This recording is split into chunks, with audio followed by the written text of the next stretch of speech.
We never know where life will lead us or what may hinder us along the way. But while every day can feel like one big question mark, it doesn't have to.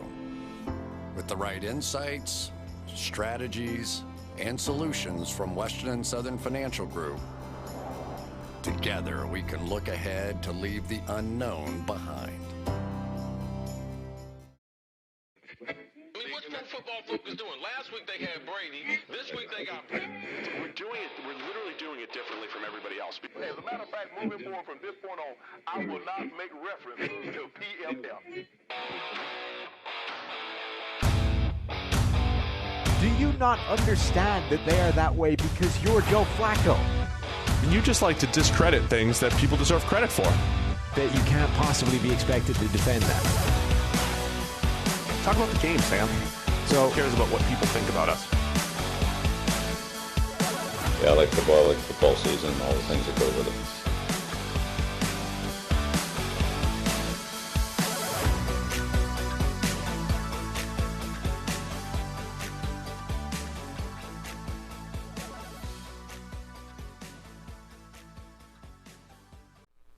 Welcome into the PFF NFL podcast. Steve Palazzolo back here with Sam Monson. It is our midweek podcast, just you and I. We just get to go to town for an hour here, ramble about whatever we want. Nice. So let's do that. Again, remember, we've added a midweek show. We're here on Wednesdays. We're here on Mondays reviewing all the action. Thursdays previewing all the action. Midweek, it's wide open, so we can talk about anything. And we're going to start with the Richard Sherman signing, both by PFF and by the Tampa Bay Buccaneers. Richard Sherman, breaking news on the new Richard Sherman podcast, powered by PFF. Richard Sherman has officially signed with the Tampa Bay Bucs, and he's also back on the PFF podcast network. So Richard back with us, and he's got his own podcast to tell his own side of all of the stories. Breaking his own news. Yeah. He broke the signing. You thought Schefter was going to... I thought there was a pretty good chance that he would get scooped by Schefter. Yeah. Like, how long can something like that stay under wraps whilst agreed before Schefter knows? It's pretty simple. Richard talks to Jason Light and says, look, I'm spooling up a new podcast. Yeah. Just don't say anything to anybody until I announce it on the podcast. And I'm sure he wouldn't, but like a bunch of people in the organization had to know. One of them's got Schefter's phone number. Do you think Mike Greenberg would do it? No, Mike wouldn't do that. I'm just surprised that nobody who knew about this, there's a lot of people. Jackie? You think Jackie would? Sent Schefter a text and is like, hey, look what I got. Like, I got some news. I know something you don't know. But it didn't happen. Brady would have done it. Brady would have sold him out. Everything was kept under wraps, and Sherman signing with Tampa Bay, which is, I think, a pretty good signing. Let's discuss that from a football standpoint now, because Sherm, getting up there in age, he is our highest graded cornerback since he entered the league. One of the best at getting his hands on the ball. Passer rating is just minuscule throwing into his coverage. It's one of those things that tends to fluctuate for corners, but Sherman's been incredibly consistent in that way. My question here, this is the first time he's in a different system in his entire career. First time he's not on the West Coast as well. First time he's not on the West Coast. First time he's not just a left corner playing cover 3, cover 1. We always talk about the Legion of Boom and having 3/4 of their secondary not only being among the best players at their respective positions, but being the legitimate prototypes for that system, right? You are looking for a Richard Sherman left corner and an Earl Thomas free safety and a Cam Chancellor strong safety. So Sherm's the prototype for a different system, maybe not Todd Bowles' system. Still going to play a lot of zones, still have to understand route concepts and everything, but it's a bit of an adjustment for him. Passer rating into his coverage for his career is 54. Like, that's ridiculous. The average passer rating right now is like 90-something. And if you target Sherman, it drops to 54. That's for his entire career, including, the last couple of seasons that weren't as good as that. The first few were absolutely ridiculous. Sherman is, I think, a really intriguing cornerback. One, he's obviously big and physical and has a lot of the things that the Bucs like in cornerbacks. But two, like, it sounds obvious and clear that he's really smart. Went to Stanford, right? Obviously he's smart. But it shows up when you watch him play. Like, he understands route concepts. He knows what tendencies are. And, everyone sort of says, well, he's old. He's not going to have the athleticism and he's going to be too slow, get beat all the time. But he's smart enough to offset so much of that because he understands where the ball's going to go. And as he was saying on his podcast, like, look, speed is important, but it really isn't everything. Like, if you're a 4.2 guy, but you have crappy technique, you're going to get beaten by 5 yards in a go route. It's just 4.2 is not going to be what saves you. And the reverse is true. If you have amazing technique and you consistently play correctly and use your hands and use your footwork, even if you run like a 4.7, you're not getting torched by a dude that's 4.3 because he never gets the separation to be able to just run around you, which you need. So I think Sherman has a chance to make a real impact on that defense, a little bit like Antonio Brown did on the other side of the ball last year. The few times you remember over the last couple of years, he did get burned deep by Devontae Adams in the playoffs a couple of years ago. I think it was in the playoffs, on the way to the playoff run, by Sammy Watkins in the Super Bowl. So the few times when he does have to play man coverage against a speedy receiver, he can be had. But again, we're talking about a Bucs defense that runs as much zone. They're top 5 in just playing zone as far as a percentage, right? So the Bucs play a lot of cover 2, they play a lot of cover 3, they play a lot of quarters. Quarters and cover 3 are similar in the cornerback technique, right? You're playing off, you're reading the receiver through, reading the quarterback through the receiver, all of the things that Richard excels at. Then you talk about specifically what happened Sunday against the Rams when D. Delaney has to come in. He's got no experience. The Rams had a field day scheming it up against the Bucs secondary that had inexperience, had injuries, bunch concepts. They had a bunch formation on the goal line, wide open touchdown for Matthew Stafford because of a miscommunication. Those are the types of things we're talking about because, again, the Bucs aren't going to be running man coverage 50% of the time. It might be 20% of the time. And so Sherm has some time. Bruce Arians just came out and said a lot of people have to get hurt for Sherm to play this week against the Patriots. He needs about a week to get ready. Sure. Jamel Dean practiced again, and you mentioned they have Carlton Davis, they have Jamel Dean. Those guys are monsters. You add Sherman to the mix, you just have some depth. Yeah, I think for a long-term thing, this is a reaction, I think, to not to the injuries specifically in terms of, hey, a couple of guys went down, we need Sherman in the building right now because we need a cornerback. It's, hey, look, a couple of guys went down, and if that happens in week 17 and we roll into the playoffs down a couple of cornerbacks, we've just seen what the Rams can do to us. We need a contingency plan. So this might even be a thing for down the road. Hey, if this hits again, we go down a couple of cornerbacks, now Sherman can come in, start in the playoffs if we need that to happen, and we're okay. We're not going to get lit up because we have a couple of cornerbacks that aren't ready. So I think this is very much a long-term insurance policy rather than a short-term fix. But I think it has the potential to pay off for them. Well, that's the question too, right? The guy who got hurt first was Sean Murphy-Bunting, their slot corner. Ross Cockrell has pretty much replaced him. Then Jamel Dean goes down in the Rams game. So if Jamel Dean and Carlton Davis, the big outside corners, are back, do you even put all 3 of those guys out on the field? I don't know. And it might be better for Sherman's health just to kind of wait in the wings, see a few reps every single week, and then, again, be there if injuries strike again, just to repeat ourselves for the 1,000th time, or at least myself. The one thing that can slow the Bucs down, I think, secondary injuries, secondary regression, the idea that we talk about teams being smart against the Chiefs, right, being aggressive. Teams are being smart against the Bucs. They are seeing a lot of early down passes. They are seeing a lot of teams giving up on the run, which then, it's just teams are coming out trying to score a lot of points against the Bucs, which sounds ridiculous, but they're doing it in an aggressive way, throwing the ball. So pass coverage is an important part of the Bucs, ability to repeat here. Yeah, so go download the Richard Sherman podcast, subscribe, do all those kinds of things, and listen to what Richard has to say. Oh, by the way, one other aspect of this, Tom Brady started the recruiting process. He did. Tom Brady reached out, and then later on, once it was established that, hey, we've got some mutual interest here, Should we? that's when the Bucks got involved. Do we have to talk about the book that's coming out, the Brady Belichick book? Do we? I don't know, but I don't love things that are all like second, third hand. Not then Belichick actually said the same thing at his press conference today. I mean, it'd be like a Neil. Imagine a book that came out about Neil. Okay. And we never talked to Neil. It was just you and I. It's just me, just you and I giving all the quotes about Neil. Yeah. I love Neil. I'm just saying maybe we would be like, there was that one time when he got really mad at me and I'm mad at him. And, when you're talking about your boss, second and third hand, a lot of times the negative stuff comes out. I mean, so that's going to be the book. That's the book that's being sold about Brady and Belichick. Sure. And Bob Kraft. I was just interested in, again, this Aaron Rodgers stuff where all Rodgers wants to do is be part of the recruiting process and help. I'm Aaron Rodgers. I should be able to assist in recruitment or giving my 2 cents on who we should be going after and all these kinds of things. And the Packers just seem to have no interest in letting that be a thing. And then you've got Brady over here, like anytime, like, hey, we got a couple of cornerback injuries. I'm going to call up Sherman and get the ball rolling on that. And then the Bucks are like, yeah, that seems like a pretty good idea. Let's go. Everyone's involved. Everyone's in.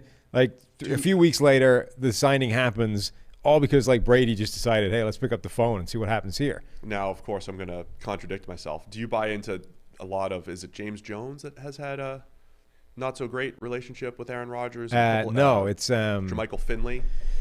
Greg Jennings, right? Greg Jennings and Jermichael Finley. There's at least two guys. Yeah. There's former pass catchers who are like, stupid Aaron. We don't love Aaron.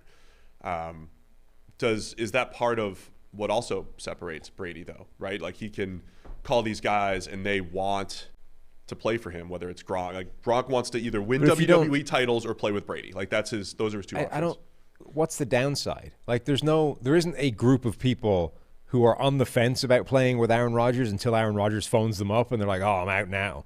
Like if the people that didn't like Aaron Rodgers are not in at any point, right? So it doesn't matter. The people that No, I'm not saying don't make him call. I'm just saying, like, is this more of a Brady specific thing where he was the attraction in New England?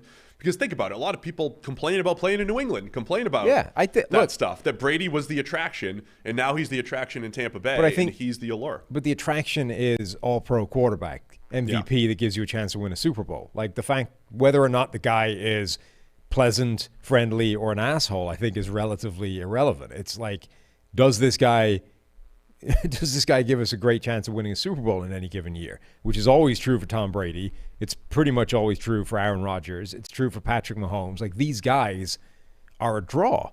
So if you have one of those guys, why would you not involve him in this whole process?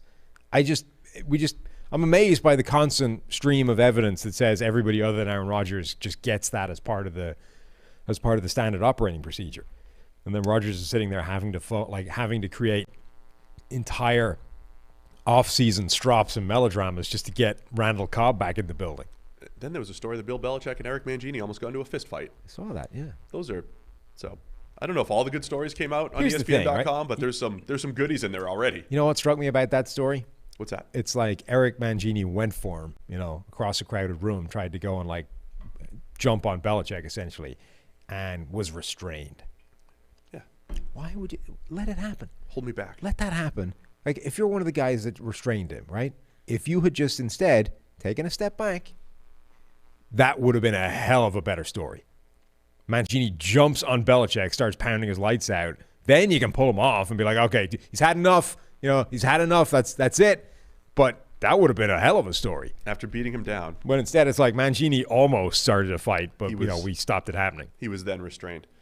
Tweet out to the folks that we're going to break down the C.J. Henderson trade as well. But first, Week 3 of football's in the books, and it's time to review the tape and get ready for Week 4 with DraftKings Sportsbook, an official sports betting partner of the NFL. And to kick off another action-packed week, DraftKings is giving all new customers $150 instantly when they bet $1 on any football game. You don't want to miss this. You head to DraftKings Sportsbook app now and place a $1 bet on any Week 4 game, and then you receive $150 in free bets instantly. You don't want to miss it because it's a no-brainer. $150 in free bets instantly. And if the sportsbook's not yet available in your state, DraftKings still has huge cash prizes up for grabs all season long with their daily fantasy contest. They also are giving all new customers a free shot at millions of dollars in total prizes with their first deposit. It's all at DraftKings. So download the DraftKings Sportsbook app now and use promo code PFF. to receive $150 in free bets when you place a $1 bet on any football game. It's promo code PFF this week at DraftKings Sportsbook, an official sports betting partner of the NFL. I wonder if Sherm needs a terms and conditions guy. Must be 21 or older. New Jersey, Indiana, or Pennsylvania only. New customers only. Minimum $5 deposit and $1 wager required. One per customer. Restrictions apply. See DraftKings.com/sportsbook for details. Gambling problem? Call 1-800-GAMBLER or in Indiana. 1-800-9-WITH-IT. Oh, yeah. I'm a system reader is the thing. If I saw he read his own ad, but I didn't check to see if he did his own terms and conditions. Maybe that ad doesn't have a terms and conditions. So it was just, buy whatever. Yeah. And then you don't need them. But for the gambling ones, it's when you need some terms and conditions. I'm a DraftKings specialist. Yeah. So maybe if DraftKings is involved over there. Well, I'm sure he listens. Look, Richard, if you need a terms and conditions guy, Steve's waiting. All right, so let's get into the C.J. Henderson trade. So 2020 first-round pick C.J. Henderson. We'll review what this actually last means. year. Right. But C.J. Henderson has been traded from the Jacksonville Jaguars along with a 2022 fifth-rounder in exchange for Dan Arnold, the tight end from the Panthers, in a 2022 third-rounder. So Dan Arnold, this is a need for the Jaguars. The tight end room, we've talked about a lot, is poor, to say the least. And Dan Arnold is a big-bodied receiving tight end. Yes. So he'll see some options there, some targets. C.J. Henderson was a first-round pick last year. Number 9 overall, not just a first-round pick. Number 9 overall. And so the top three corners off the board were Jeffrey Okudah, C.J. Henderson, and A.J. Terrell. Yes. There were people around the NFL that had C.J. Henderson as the top corner because that's what happens a lot of times with cornerback evaluations. They're all over the place. Right. And the Jags passed up a trade offer to move down not a lot of spots, like 5 spots maybe, to take C.J. Henderson. I mean, we were lower, I think, on C.J. Henderson than a lot of people at draft time. But as you say, there were people that thought he was the number 1 corner on the board, and the Jags took him at 9, having passed up a decent deal to move down a few spots. Like, that's how much they liked him a little bit more than 12 months ago. Right. Now they want rid of him at all costs. So it's there's a leftover from that regime. It's not a completely new regime there, but it's a new coaching staff, right? Yes. So that's a big part of it. And this was being talked about like before the season. Like this is not a reflection of what he's done in the first couple of weeks. This is the inevitable conclusion of something that's been talked about for a few months of, hey, this coaching staff, for whatever reason, does not like C.J. Henderson. Right. And then their offseason moves, remember we said, somewhat curious, grabbing Shaquille Griffin, outside corner, drafting Tyson Campbell, big, long outside corner. Not that, Campbell's played a little bit in the slot already, and the NFL is doing a lot more with big slot corners. But again, that's C.J. Henderson's position. So something was curious as recently as the draft. Now, C.J. Henderson's on-field performance through not a lot of time, because he was hurt for much of last year. He's only played 680 total snaps, only 385 in coverage. 64, get preseason ticked here. He's in the 50s, though, grade-wise. Both years. 57.9 year one, 51.5 through, 100 snaps this year. Right. So there is this element of he hasn't exactly lived up to number 9 overall. Right, but neither is anybody from last year's draft class. Like, this is the thing. Last year's cornerbacks were torched as a group. The average target going to a rookie corner last year generated a passer rating of 113. Now you can say, look, pass rating isn't a great stat for measuring things, but the grade is the same, right? The grade sucks for all those first-year guys as well. And the point is, it does give you a pretty good indication of how the passing game is functioning, which is to say very well when you were targeting rookie corners. So none of those guys were doing well. Like, Jalen Johnson was the best of the group, arguably, after a really hot start, and that came down to earth pretty conclusively as well, and he was just okay for most of the season. Same thing with like A.J. Terrell, who surprised a lot of people, but again, was just like, all right. We're not a massive liability out here. That's about as good as we're getting. Jeffrey Okudah was lit up for the entire rookie season. We kind of put that down a little bit to the scheme that he was in. C.J. Henderson, again, really hot start, like a couple of good games right away, and then really badly faded over the course of the year. So, yeah, he hasn't shown anything yet. On the other hand, I'm not sure any of those guys really have. Like, Jalen Johnson, I guess, is the one you're most confident in. Trevon Diggs is having a really good start to his second year. Christian Fulton. Yeah, but jumped. Like 2 games for him. He's jumped into the conversation because it's that thin. 2-year coverage grades for last year's cornerbacks. There's really not much. Diggs is the top guy. Yeah. Cameron Dantzler is up there, and he's not even seeing the field Yes. for the Minnesota Vikings. Those are the only two guys who have played significant time with a coverage grade over 70. So, Right. to your point, last year's cornerback class, not great. But this becomes intriguing because Carolina's defense is the number one defense in the NFL right now in terms of a whole bunch of statistical categories. We just put up the defensive rankings on PFF.com, and if I'm not mistaken, having written them, I'm pretty sure the Panthers were number 2. So they have Tier 2. Yes, no, number 2. Oh. I believe. So they have like a legit defense. I think that's definitely a for real thing. But they just lost J.C. Horn, their top rookie corner from this year, who was being asked to do an awful lot for them. Like they were moving him around, they were putting him in the slot, they were giving him good matchups and seeing what he could do. I'm kind of intrigued to see what they do with a guy like C.J. Henderson, who is another one of these big-bodied, strong, physical corners. He doesn't have, I think, J.C. Horn's kind of aggressiveness in coverage, but he's got some skills to bring to the table. Yeah, excuse me. That's the intriguing part down the road here. The other part, number 2 overall. They're number 2 overall. Great. Yeah, I mean, we talked about it on the daily today when we talked about which of the 3-0 teams are for real and which ones are not. So it's on the PFF NFL Daily. We talked about how the top 4 PFF coverage grades in the NFL from a team standpoint, all those teams are 3-0. So they're all discussed. Maybe we'll talk about that more in a little bit. Our guy, Brad Spielberger, too, contract expert, also reminds us that 65% of Henderson's 4-year rookie contract has already been paid by the Jaguars. So 60% of that comes through a signing bonus. So Jacksonville's going to have dead cap of over $3 million this year and $6 million in 2022. So on the other hand, remember how people used to say, like, if Bill Belichick calls you for a trade, maybe you just hang up, like don't listen to the conversation. Not to give all the credit to Belichick, but if a team just drafted a guy and they're willing to take on over almost $10 million in dead cap the year after he was drafted in the first round, is that a warning, or is that like, sure, exchanging a third and a fifth and a tight, it's worth the risk because he's still a first round talent, and we'll see if this is just a better situation for him. I mean, it's not a good sign, right? Like anytime your team is willing to drop kick you out of the building a year after they draft you, it's not good. I would hope that if you're Carolina, when that conversation started, at the very least, you're like, hey, how come you're moving on from him? You know? Right. And look, maybe it is just, hey, new coaching staff, they want to do something different. They really didn't like him as a prospect. Dress that up a little bit. Yeah, they like the guy they drafted this year. Like, there's reasons, that make some sense. On the other hand, maybe there is some stuff that you have to bear in mind, which doesn't mean, again, that you don't make the deal.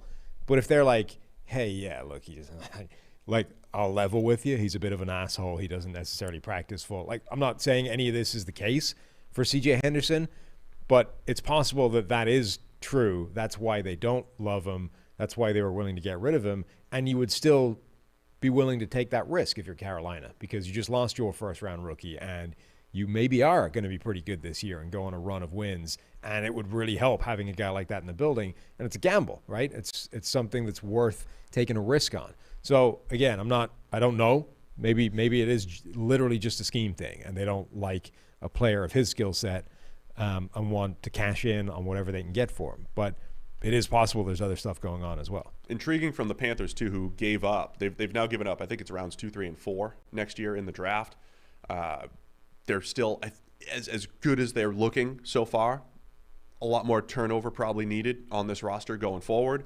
But I'm really intrigued by when J.C. Horn gets back, the possibility of J.C. Horn and C.J. Henderson as the two of the guys in that cornerback room going forward. Couple former back-to-back first-round picks and back-to-back top 10 first-round picks, and so the potential's there. It's a low-risk move, I think, by the Panthers. Right, and they third and a fifth exchange, but also Dan Arnold, to the Jaguars, he could be helpful. And they still have Dante Jackson as well. That becomes like a really intriguing cornerback group. Yeah. In addition to everything else in that defense, Shaq Thompson flying around everywhere, the defensive line just murking people, Jeremy Chin behind them, like that starts to get really intriguing for a defense that's already doing really, really well. Agreed. I mentioned with the Jaguars, and I said this in the preseason, I really thought Trevor Lawrence just needs a pass-catching tight end. Like, he needs a friendly outlet. And Daniel Jeremiah was actually talking about it today, looking at all of Trevor Lawrence's interceptions and how most of them were a cover 2 type of look, and they were a look where he threw the ball down the field and had an option open Right. underneath, right? And it's like Jacksonville has to try to – I'm always over here preaching aggressiveness. Yeah, just chucking it down the field, chuck it down the field. And I believe that strongly when it comes to Trevor. But you take the check down when it's there. Like when the read dictates it, you throw the ball underneath. And I'm wondering with Dan Arnold as a more dependable option than they've had at tight end, that maybe that just opens up some of the easier throws, the short stuff over the middle. I need to look at this, but it feels like cover 2 is like rookie quarterback kryptonite. Yeah. It's like for regular veterans, it's like the easiest coverage in the NFL to decipher. And, when you've got Lovie Smith out there with the Texans running cover 2 constantly, it's like they're just getting gashed, like ripped to pieces with a dig route every time.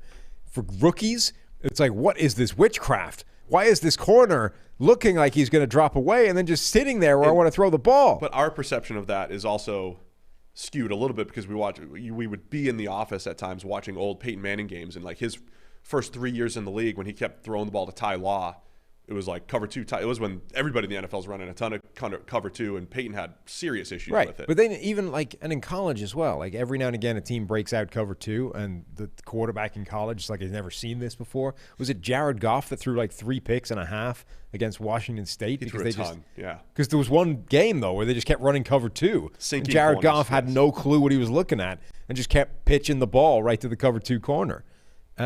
It's bizarre. Now this might be 100%, survivorship bias or whatever. Just in my brain, I keep seeing all these rookie quarterbacks like really struggling against cover 2. But there might actually be something in it. I'm going to look at that at some point. Yeah, we should look at it. Maybe live on the show. No, don't. All right, so good trade. Good trade by. I think it's definitely good for the Panthers. Getting a pass-catching tight end is good for the Jags. Anytime you're moving on from like a top 10 pick after a year, it's not great, is it? I mean, and it becomes more difficult when you have sort of changed regimes because, like, what does the new regime care what the old one did, right? But institutionally, it just doesn't look good that we're cashing in this giant asset from a year ago for pennies on the dollar. Yeah, it's never good. So we titled this Biggest Surprises through week 3. You want to go through some? Yeah. What's your biggest surprise through week 3? Is the Carolina Panthers. That's what you had to start off with. Yeah, let's there. go through some. What are yours? I just figured you had a bunch. The best part about our Wednesday show here is we could just freestyle it a little bit. Let's just talk some ball. The Panthers are definitely one, but see, I set you up. I gave you an answer. Yeah, it was nice. I didn't put you on the spot. But their schedule was very beneficial. And I think if you were looking at that a little bit harder going into the year, you would be more inclined to see an optimistic view of how this could have gone. But I will say that Sam Darnold has been much more impressive than I expected him to be, even with that caveat of, hey, it's quarterbacking on easy mode right now. The Raiders have been really impressive. Denver have been really impressive. Again, Denver has a lot of the same caveats in terms of opposition, and their season hasn't really started yet. The other thing I think that's been surprising is just how badly this rookie group has struggled, the quarterbacks. Like we were 3 weeks away from saying, what if these guys are like the 83 draft class, right? What if this is Marino and Jim Kelly and Elway? All of them look good in preseason. Okay, it's only preseason, but look at them all. Mac Jones looks cool, calm, and collected. Zach Wilson just makes it look effortless. Okay, Trevor's made a couple of mistakes, but the amazing is incredible. Yeah. Trey Lance, Justin Fields, none of these guys look bad. This is amazing. And then 3 weeks later, it's like every one of them sucks. Mac Jones is the only one that hasn't absolutely just pooped his pants in the middle of a game and then lit it on fire. And all of his stuff's been up to 10 yards. Every completion's been up to 10 yards. Trevor Lawrence and Zach Wilson, I think, are 1-2 in turnover-worthy plays. Trey Lance can't get on the field even against a team that couldn't defend a read option from Jared Goff. Justin Fields finally got put out there, and it was like the worst game anybody's ever played in the history of mankind. Not just him, but the entire offense top to bottom. I didn't expect all of them to look this bad right away. Yeah, I will agree with you on that surprise. And, maybe we overrated preseason a little bit. So it'd be great if we had a theme to this and you just have this takeaway. Well, here's why it's happening. And I just don't know if there's a good one. One of the themes would be Zach Wilson just never faced pressure at BYU. The game's just too fast for him. Trevor always had the best group of receivers to throw to. and same with Fields. And all these guys just had these, and Mac Jones, that was all we talked about at Alabama. Therefore, they're adjusting. And maybe that is the theme. But we're also 1 year removed from Justin Herbert looking really, really good. We're 3 years removed from Baker's rookie season looking really, really good, right? I mean, so it's not like rookie quarterbacks haven't come in, and Baker was coming from a great situation at Oklahoma. An easy, quarterback-friendly situation at Oklahoma, and hit the ground running. It's not even like you can say, hey, maybe you actually want to lean into the quarterbacks that have had a really tough situation in college. And that was Herbert a little bit. Yeah, that's what I'm saying. So it's not even like you can just say that, because you only have to reverse a little bit and you get Baker Mayfield, who came out of this situation where, like, one of the negatives from him as a draft prospect was, well, the situation's just too easy in Oklahoma. And Burrow, right? I mean, those are guys that have done pretty well. The guys that have done well right out of the gate don't even share a common theme. It's very difficult to trace any logic from what's happening. The only thing, and I think we've said this before, even if you recognize it as a thing, it doesn't mean that you don't still fall into the bear trap of it, is, to me, preseason is, just because you're good doesn't mean you're going to be good. But if you're bad, it's a concern. I think if it's just ticking a box. If you suck in preseason, I would say there's very little chance of you being a rookie quarterback and coming in dominating, right? If you're good in preseason, it evidently doesn't mean that you're going to be good in the regular season. It's just you need to show that you're good in preseason in order for us to, like, not even think about that. But we still have to then concern ourselves about whether that flies once the real bullets start in the regular season. And so far for all these guys, it hasn't. Like, they all dominated in preseason, more or less, and none of them have dominated so far. Did we also underrate their situations? Yeah, and well, because I feel like I talked myself into Trevor and Urban, and I like their receivers. Zach Wilson, it's a Shanahan scheme. Right. They added some receivers. The line was supposed to be better. Fields in Chicago, that was the one where we definitely said, okay, that roster's moving in the wrong direction. Maybe Allen Robinson and some speed. There is something to the idea that the best situation of any of them isn't playing, right? Trey Lance has the best situation of any of these guys and has got like 6 snaps so far in the NFL. The next best situation is Mac Jones with the Patriots, and he's the best performing of them so far. So there is something to the idea that, like, the worse the situation, the worse these quarterbacks are playing, and that's probably a pretty significant part of it. Like, people are losing their minds about the way that the game plan was set up for Justin Fields and all those kinds of things. And the game plan wasn't good, but it's more that everything around him was bad. Like, receivers weren't getting open. The route concepts were bad. The personnel on the offensive line was just getting wrecked by Cleveland's defensive line. The Browns were ready for what they were doing schematically. Like, everything was terrible. And this is a theme, I think, for a lot of rookie quarterbacks, that they come into bad situations, which is why the team is drafting number 1 or number 3 or whatever it is in the first place. Like, the 49ers are an outlier because they had a randomly freaky bad season because of like a million injuries and traded up 9 spots to get to where they were drafting. Most teams that are picking these best rookie quarterbacks, they suck. And they didn't, like, stop sucking in the offseason just because they drafted the quarterback. Whatever was wrong with them last year is still largely wrong with them when those guys get thrown out there and are expected to raise the level of everything around them. Yeah. It's a good point, and we do see that a lot, in the NFL, where it's, again, teams are picking in the top 10 for a reason, and it does take some time. If we rewind to the 2018 draft class, that was the time we saw 5 first-round picks. Their rookie seasons, Baker shows up in week 3, and he looked legit. He had some bad games as a rookie, but he looked good. Like, he belonged. And immediately made a difference from, like, Tyrod Taylor, right? There was a visible difference the second he came in the game. And whilst that sort of seemed like a joke for the last couple of years, Tyrod Taylor showed this year he can start in the NFL and be pretty solid. Yeah, and Tyrod was definitely struggling at that time, but Baker upgraded there. Darnold never really hit the ground running.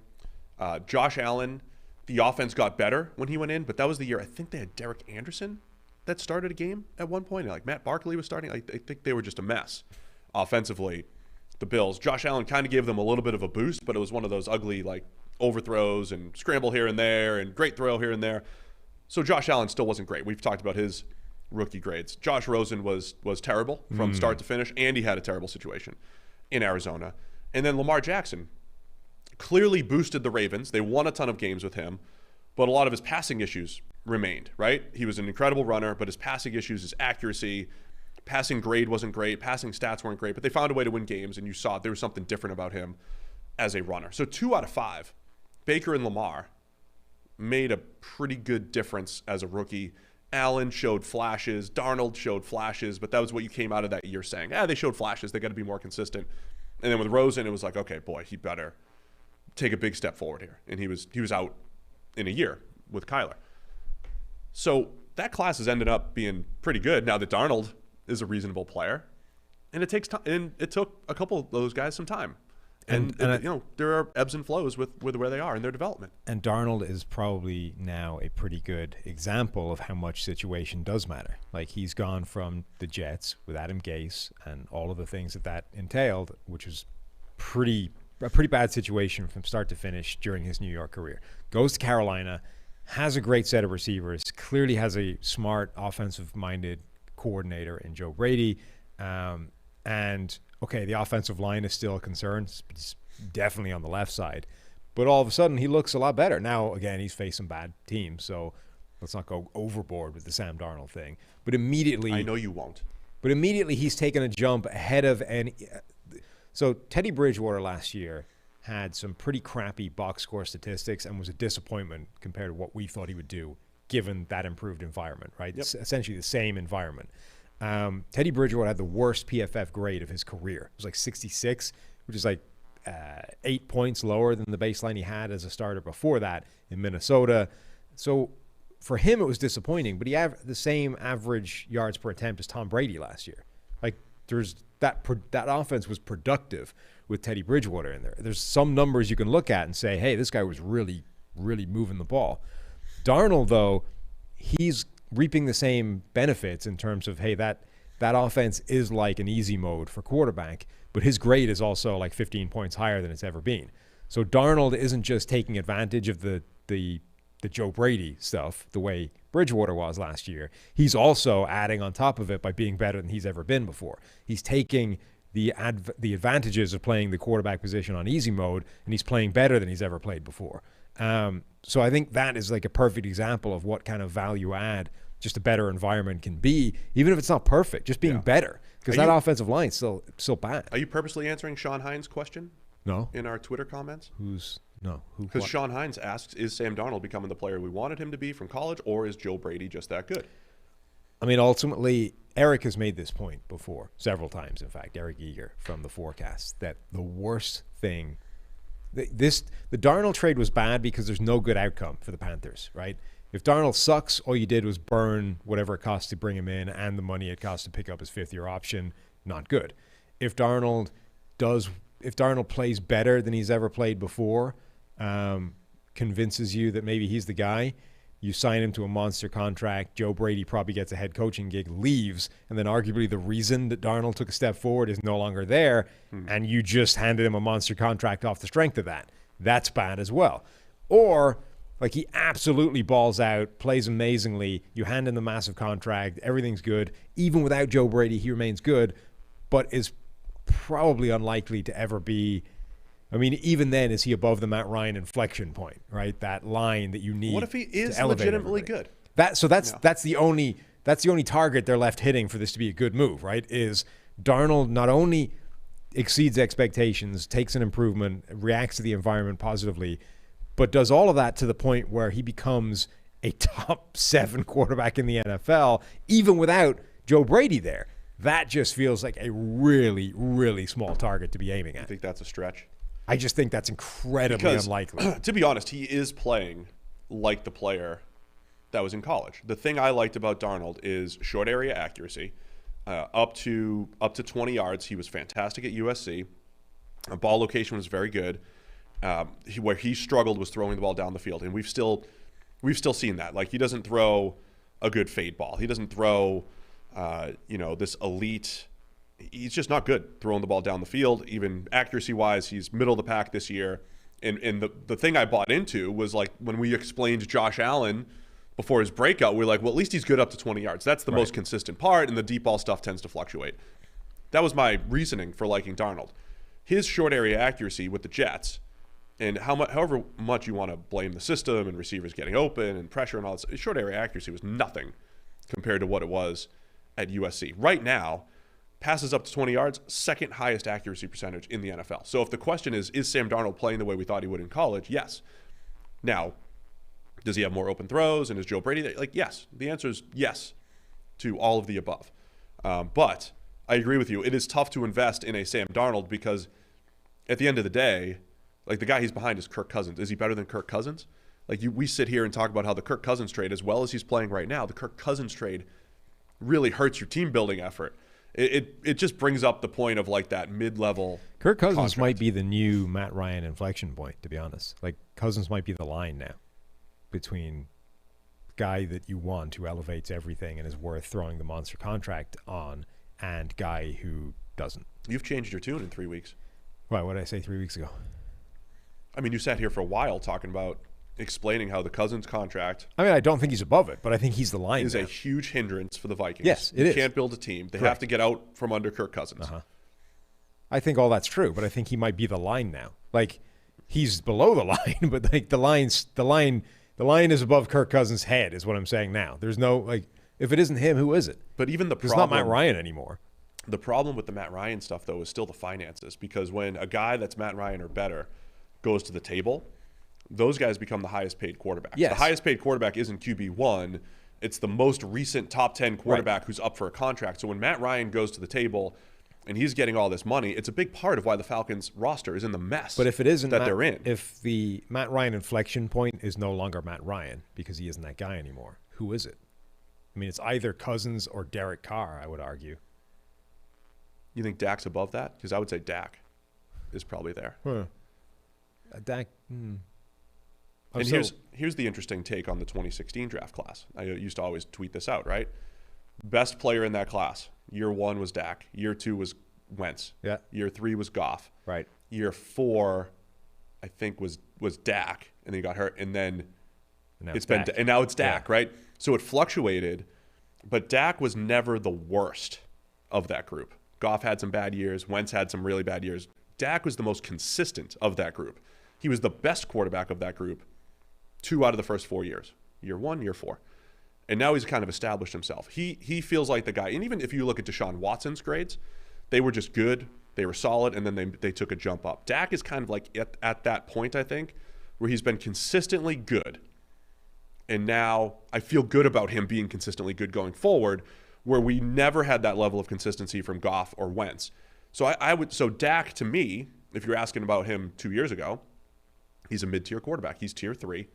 He's in that same group as Stafford and Cam Newton and Kirk Cousins and all those guys. Now that other guys have retired or gotten older or whatever it is, there's a whole new top 8. And I think Dak is in that top 6 to 8, and he might be the cutoff point, which makes that contract okay. So the Dallas, they paid the contract. They know what they're getting into. Now go build around him and keep those playmakers handy. Does it make it okay? I don't know. Isn't that Does the it? point of the line? That if he's not above it, you don't want the contract? He's the line or above it right now. I think Dak's the Well, it can't be the Dak- line or above it. It has to be one or the other. I think he's just above it. Okay. I feel good about Dak in the top 8 going forward. He's throwing the ball pretty well. He had a couple turnover-worthy plays the other night, put the ball in harm's way a little bit against the Eagles, but I feel good about the way he's throwing the ball, standing in there, coming off that injury. And we've got 2019, he was really good. 2020, he was looking really good before he got hurt. And earlier this year, I think he's looking good again. This is the best of that draft class. Dak, Wentz, and Goff. This is the longest, 19 to now, extended period of time where a guy in that class, those 3, has looked this good for this long. And now I think Dak has separated himself from the pack in the Goff-Wentz debate. Okay. How's that? Nice. What else we got surprise-wise? What else do we have surprise-wise? Let me get back to the team page here, pff.com. Actually, Premium Stats 2.0. So we have all the 3-0 teams. We talked about that on the daily. Is the Washington football team a surprise, or was that predictable? That their defense has been this bad? Did we get fooled? Should we have listened to the forecast folks a little bit more? Yeah, annoyingly, I think we maybe should have. Yeah, their defense is kind of proving that a lot of the times you're a product of like how good the quarterback was you faced. That being said, I think they are underachieving right now. That better than they're currently showing. They have some weird breakdowns in terms of like defensive statistical categories. They're like the lowest team in the NFL at missing tackles. Like they haven't missed virtually any. They are terrible on third downs. They just can't get off the field. They're still doing a pretty good job in terms of pressure rate and those kinds of things. It's this weird breakdown right now, but I think they are a better defense than they've shown, but probably not good enough that it was a reason to like buy into them this year based off everything else around them. Here's the other thing I want to discuss. The old pass rush coverage debate, Sam. Just some interesting numbers along those lines. I tweeted them out last night. So if you have premium stats, PFF.com, you go to the team page, you sort by the top coverage grades. Top coverage grades in the NFL. Broncos 3-0, Panthers 3-0, Cardinals 3-0, Raiders 3-0, Bills 2-1, Cowboys 2-1. They're up now. The Cowboys are up to 6th in coverage grade. How about that? And then the Saints at 2-1. So the top 7 coverage grades are all 2 wins or better. The top 4 coverage grades, they're all 3-0. Now, could we have predicted the Broncos? Yep. Panthers? Nope. Cardinals? Nope. Raiders? Nope. Bills? Sure. They've had a good coverage unit. Cowboys? Definitely looked iffy. And the Saints were the team that were like, man, cornerback 2. Got to figure that out. So it's one of those things where it's like, I think we know you've got to be good in the back 7. We know you have to pass the ball and stop the pass, whatever it is. But predicting who's going to be there is very, very difficult still. The other interesting component here is like the top pass rush teams. The Steelers, for instance, and then the football team that you said. They both have coverage grades in the 45s. 3rd and 4th worst in the NFL. But their pass rush unit has stayed the same as last year. They were both the top 5 units. The Steelers are 3rd from a pass rushing standpoint. The football team is 4th from a pass rushing standpoint. But they're not covering on the back end. Yeah, and the Steelers showed this week what happens to that coverage unit when they don't get any pressure. Like they got 3 pressures against the But can I tell you? Can I tell you this? Watch the Jamar Chase touchdown. So that meme, just to go back to the meme thing, Joe Burrow's laying on his back. He can't make the throw. If you want to reverse that, go to the Jamar Chase bomb and watch Cameron Hayward. Because I went back and the Steelers actually had a decent pass rush grade for this game against the Bengals. Because it was only 18 dropbacks. And they had, Hayward had 3, and I think Melvin Ingram had 2 of these quick wins where the ball was out. And it was a win. It wasn't a good block. It was a good pass rush, and it didn't matter. So go watch the Jamar Chase touchdown and just watch Cameron Hayward. He beats his guy 2.1, 2.2 seconds. Whoop. I mean, really quick. But Joe Burrow's at the top of his drop, and he's putting it out there. And this is what we're saying about open receivers protect the offensive line. That block was not good, but it didn't count as a pressure because it didn't pressure Joe Burrow because the ball was already out, and Jamar Chase is wide open for a bomb. Which is also why the problem with the Justin Fields game plan was not 5-man protections. Like, your linemen are losing. You're not going to fix that with a running back. You're not going to fix that with a tight end trying to chip. Like, the only way of fixing 4 or 5 guys getting their ass whooped every play is to get the ball out before it becomes a problem, which, you know, is easier said than done because obviously most of the time they're going to be playing with a single high safety. They're going to be playing coverage because they're getting pressure with 4. So it's not like there's a ton of space to operate in. But that's why the problem came at the end of the receivers. The problem came with what are you running with these route concepts? Where is the targeted designed area of the field right now? Because you need a way of getting this ball out quickly into some space, as opposed to let's just hope the line doesn't lose in a couple of seconds, because it is. Yeah, it was just fascinating to me because, you know, I tweeted this out and Steelers fans were asking like, well, it didn't seem like we got a lot of pressure against the Raiders or against the Bengals. And they didn't get a lot of pressure against the Bengals. They got a decent amount of pressure against Derek Carr and the Raiders. But Derek Carr and Joe Burrow in those 2 particular games were getting the ball out top 5 in the league, time to throw. In Josh Allen, the other reason why the Steelers' pass rush grade is so high is because in week 1, Josh Allen had about 60 dropbacks, and they pressured him like crazy. And so they were winning and they were getting pressure. But the pressure was there because Josh Allen was holding onto the ball a lot longer. The pressure wasn't getting there against Carr and Burrow as much because they're getting rid of the ball. How do you make quarterbacks hold the ball better? You don't let them hit their open first read. It's an interesting dynamic for me, when you look at the Steelers and football team, both top 5 defenses last year, both top 5 in both pass rush and coverage grades, the pass rush has remained consistent. The coverage unit has not. It's only 3 weeks. All this stuff will fluctuate. The Steelers had to face Josh Allen, Derek Carr, and Joe Burrow's pretty. I mean, it's a tough start too, and we always talk about it's dependent on who you play. So, what else we think surprise-wise here? I'm kind of sad that Tyrod Taylor went down and they then dropped that game on Thursday night. The Texans are a surprise. Yeah, because like they're 1-2, so you look at just the record and like, I mean, they're 1-3. We expect them to be 0-3. Like, what difference is that? But the Texans won the first game handily, looked really good doing it. Were giving the Browns everything they could handle before Tyrod Taylor went down. Like, the Texans are a real surprise based off what everybody thought. Like, they were this dumpster fire of a franchise coming into the season. They tried to end training camp early because they didn't want to deal with just the shitstorm that was flying around them. And then they go out there and they actually look like a pretty decent side. Yeah, I agree, man.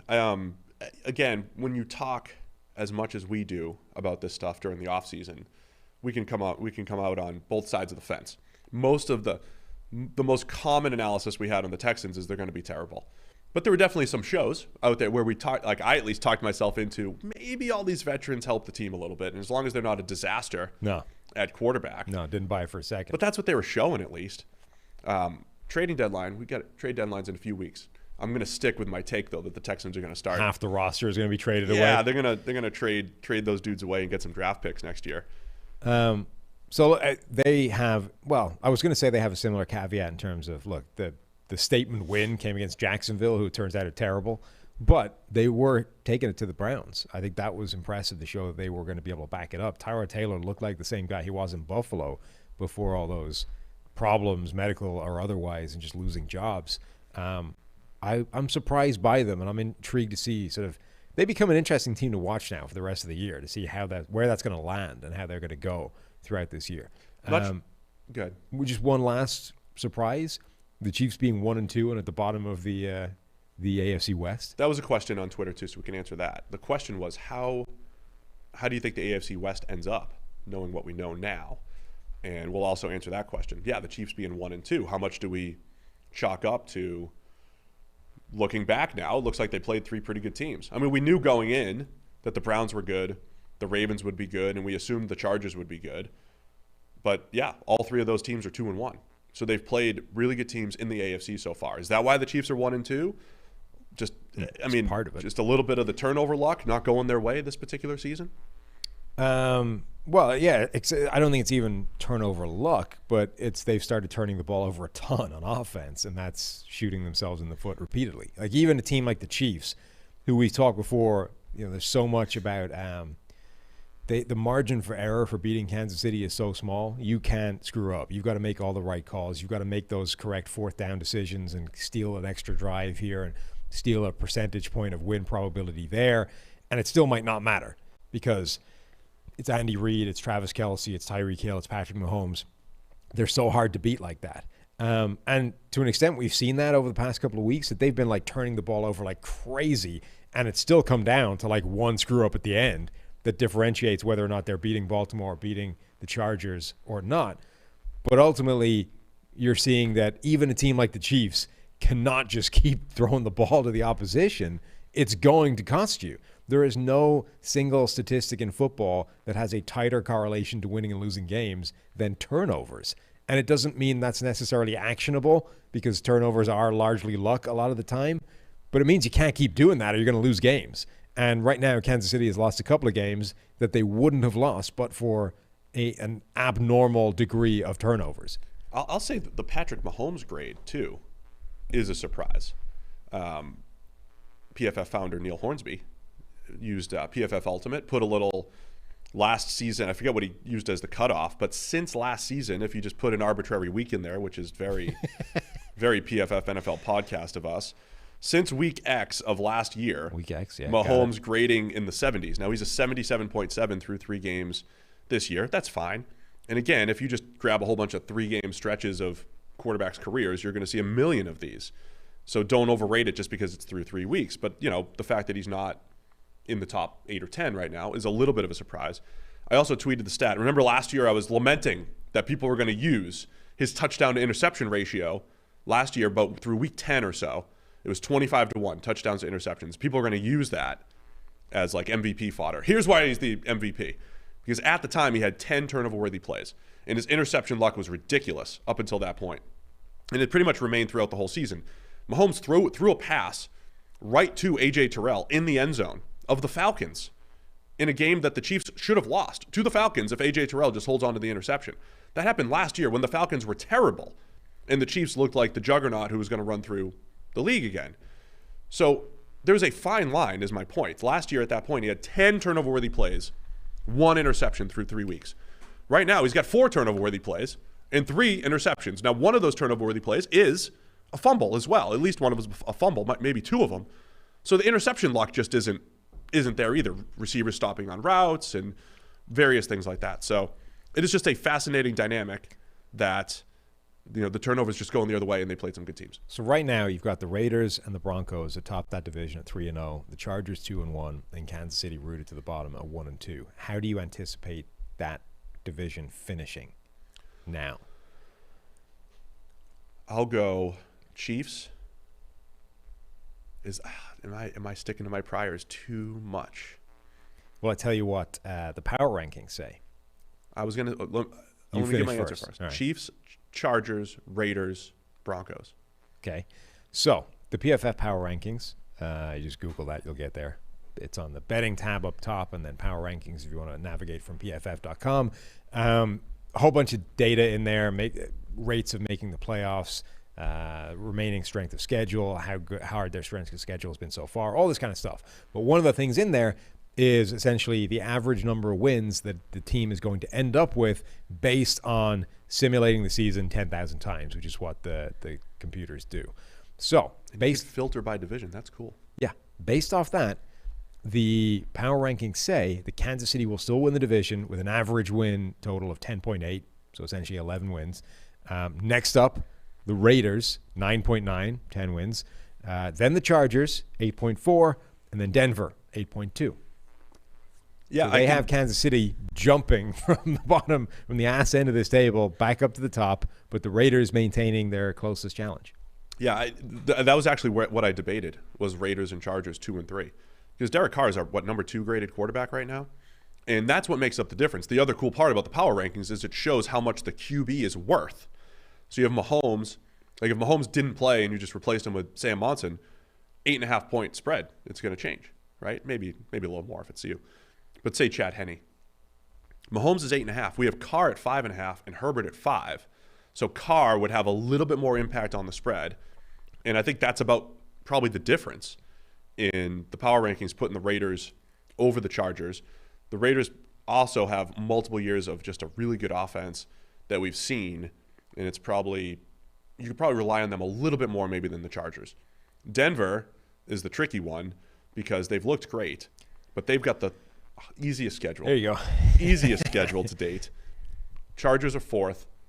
Raiders are 18th. Chiefs are 6th. So the Chiefs and Chargers have played a tougher schedule than the 2-3-0 teams. Yeah, I mean, Denver's is 100% down to, hey, look, Bridgewater's played well, but they've had the easiest schedule in the NFL. But for the remainder of their schedule, it's the 6th hardest. Like it goes from one end of the spectrum to the other. So as good as Denver have looked, the data essentially just says we're not ready to buy into Bridgewater yet based off the strength of schedule, which is getting incrementally harder down from now on. It is interesting to me that all the other teams, though, have pretty difficult schedules. I mean, the Chiefs are at 8th most difficult schedule, which is also tied with the Ravens. That means we're going to see a lot of good football games. Yeah, going forward. I see Eric saying he's buying the Bucs like crazy, in part because they've got the 27th most difficult schedule. So even though they're coming off this sour taste of a loss with the Rams, like we've talked about this week, the Rams have to go through this gauntlet, and the Bucs, they've got some tough games too, but for the most part, you know, they should be able to get back on track. The power ranking still has the Bucs with essentially the best win total by the end of the year. I don't want to say I'm surprised by this, but I think an early season trend is teams, we're seeing more 4th downs and all that stuff. The 4th down discussion it's exhausting sometimes. Then you've got the Joe Judge quote. We can talk about that quickly too in a second. The trend that I'm seeing is teams attacking the favorites, the Bucs, the Chiefs, the teams that look like juggernauts, that with Mahomes and Brady and the playmakers and the whole thing look like they're unstoppable. They're attacking them with aggression. And I think it's needed. And it's smart and it's good. And that's, the Chiefs, we talked about all the fourth down decisions teams have made against the Chiefs. The Bucs teams aren't even turning to hand the ball off to their running back for the most part, unless the game's out of hand, like with the Rams. They are attacking through the pass. They're saying, look, we got to get to 30 points. Got to get to 30 points as quickly as possible, because that's how we're going to beat the Chiefs. That's how we're going to beat the Bucs. So I think teams should continue to do that and attack those teams with aggression and say, realistically, we can't hold down these offenses for that long, so we got to try to score as many points as possible. Yeah. Just a trend. Okay. You nothing on that? Now you want to crap on Joe Judge? Do you want to read the quote? Something about if games were won on Excel spreadsheets, Bill Gates would be a coach or something. What the hell is the quote? Where is it? Basically, like, don't trust the spreadsheets. Where is he? If Excel won games, Bill Gates would be killing it. Now, as far as I'm aware, Bill Gates is one of the 5 most rich humans in the world. I'd say he's probably killing it already. But that's besides the point, Steve. Now, why do we even bring it up? It's exhausting. Look, I think if our listeners are involved in follow enough people in the football analytics community and all that stuff, they're probably exhausted too. Because if you follow enough people, every time somebody punts on 4th and 1, it's like tweet, attack, you idiot, blah, blah, blah. Here's all the win probability you lost. And all those things are correct and right. I also think that this part of coaching is a fraction of what a coach is supposed to do. But it's also just an obvious one. Yeah. And an easy one. Mm-hmm. Right? Yes. Look, he's right. Football is not played on spreadsheets. But the spreadsheets... On the pitch, exactly, actually. The spreadsheets can give you essentially a guideline for specific situations that take the gut feel out of it and therefore make you more accurate, right? Gut feel is nice, but there's a bunch of things you feel in your gut that you're just flat wrong about all the time. I'm not even talking about football now, right? How many things have you thought or had a feeling about, and then when you actually looked it up, you're just wrong. You're off because it was your gut feel, and that's not a particularly good measurement of almost anything, right? So the spreadsheets and the analytics and the numbers can just make you better in a specific situation. Famous rugby player, Steve, Paul O'Connell once said that he just wants to be the best at everything that doesn't require any talent. Connie. Yeah. Because why would you not, right?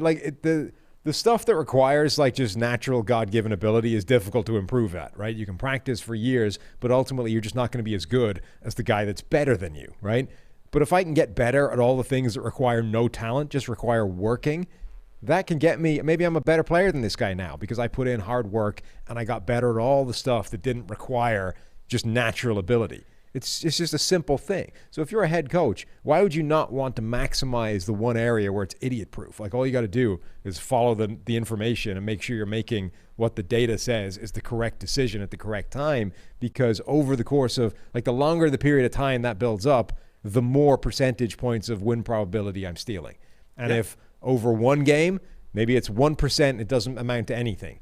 Over a season, maybe it becomes 10% and suddenly I've stolen a game from somewhere. Over a 10-year career, suddenly I've robbed the rest of the league out of 3 or 4 wins that I wouldn't have had if I was just going by gut feel and instinct. In addition to that, it's well said. Head coach is basically a CEO. GM's like a CEO. I mean, they are they oversee a lot of different people. How many decisions do they make without taking in information? So how, as a head coach, when you choose your offensive and defensive coordinator, you have a resume with some information and you study what the guy's done and you hire him. Right? You take information and you make decisions. That's what their job is. But they view the 4th down decision as this crazy world that they don't even want to jump into. You know what the problem with going, I do this on gut instinct because this is how it's done. Yeah, because it's all on you when you screw it up. No, the problem with it is there's no feedback loop for analyzing the call you made, right? Yeah. Other than the shitstorm that gets created by the fact that you got it wrong and didn't succeed, right? But when David Culley made that crazy decision to accept, turn down the penalty in order to punt the ball away, right? And obviously everyone was like, what? That's the most ridiculous decision anybody's ever made. Yeah. Now, he came out in an interview and basically said, you know what, if I had that over again, of course I would accept the penalty and make them play the longer down. Like, that's what you do. And he's like, I thought about it, and you're right. Like, that's what I would have done. Most calls, that's just not happening. They're just like, well, what are the numbers don't know what I was thinking, which is my left guard, like all that crap. They're not even never question whether the call was right after the fact, which is a problem. Because if you're just saying, well, I went off gut instinct and I know what I'm doing, therefore my gut instinct was correct, whether or not it worked out or not, where's the area of growth? Where is the opportunity to get better in future? How can you improve the process if you're just saying, I went off my gut and sometimes it works out and sometimes it doesn't? Like, that's just a bullshit process. Yeah. There's no, that's bad. That doesn't lead you to a development. If you work with the data, at least you can say, well, okay, we went with the data. It didn't work out. Why didn't it work out? Now let's see if that was a problem with the numbers. We can actually check whether the reason this one failed is something that isn't being captured in the data that told me to go for it. And maybe it is, and you just caught the bad end of variance. Or maybe it isn't, and you can actually improve that process. Like, it's just a better way of doing it. The other part is your contemporaries Are doing it. They are maximizing that advantage. Right. So you've got 32 peers in a similar position. And a lot of them are taking the time to learn this stuff, or have somebody in their ear, or have somebody do the work for them and explain it and whatever. And one more point, the Manning broadcast the other night, right?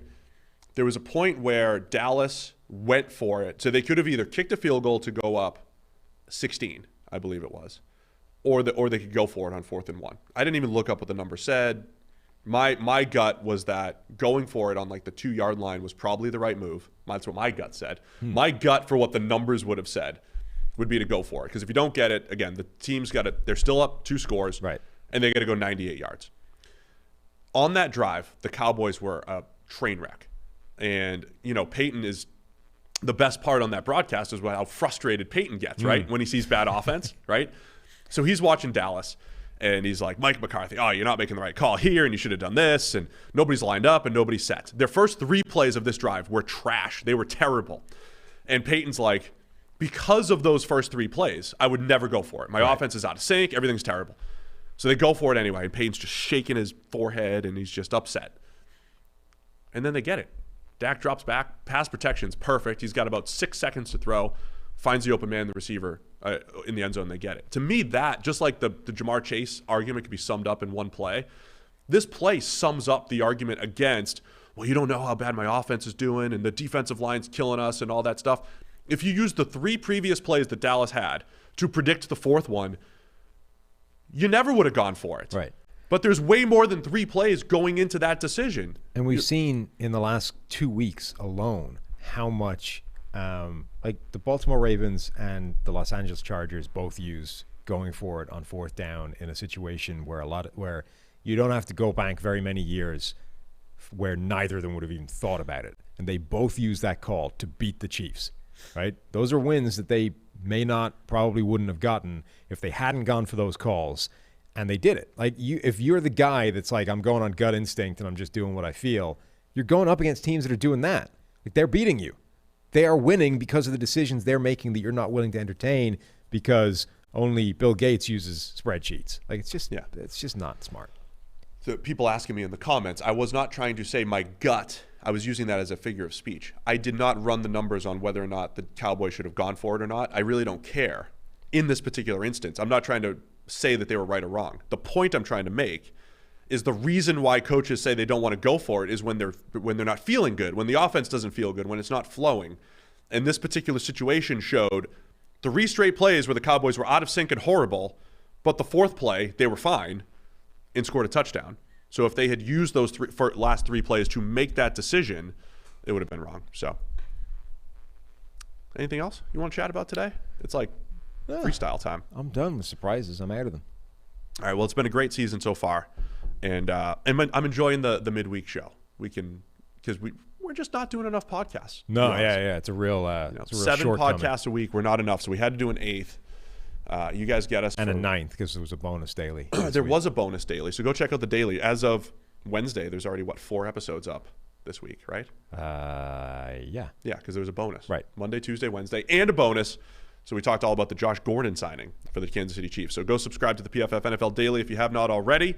Thanks to everybody for tuning in. We'll be back tomorrow previewing all of the Week 4 action. See you guys.